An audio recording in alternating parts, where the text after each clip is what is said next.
Nakakaon na ba ka ani? Sula itom. Ah, grabe. Kalami, ay ni baski mo na yung lutuon. Ang una, gipabukalan, lagay na mo ni. Then pagbukal na kayo, amo nang ibutang ingredients, kana mo nang lubing, amo ang kana mo nang powderize sa lubing, amo ang gisugba.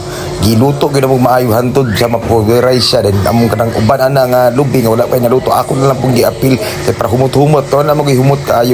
May hibalan yun mo ang iyang aroma ba? Ila kag aroma. Diba? Lami kayo din. Mauna na siya. Ako na din ang igisa.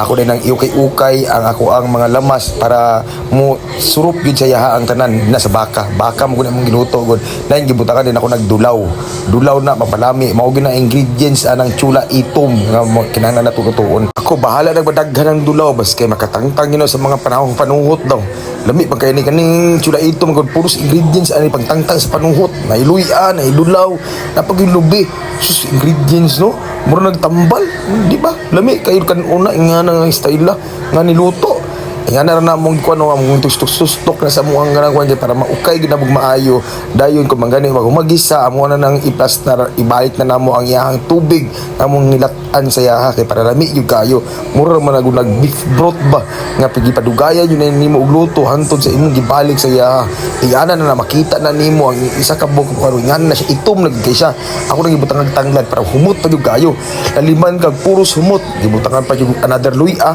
dahil gibutangan na mog sili nga daghan kaayo is kabalde para bulami gyud kayo tanawa kung humog kay na inyong bakay nga nang porma lami na kay nahapit na pag makabalo lang gyud mo unsa ka humot kana ka sa duol pati humuta gyud kay na gisagol gyud ang mga aroma sa baka sa tanglad sa kanang kuno tanan-tanan ingani na kalami lami kayo hapit na gyud ako na nahurot pud ang akong giluto ana kay pertingyong lamia oh kita ka daw mo nalilitaw na bilin sa ko ang giluto kay tugod pertig siyang lamia.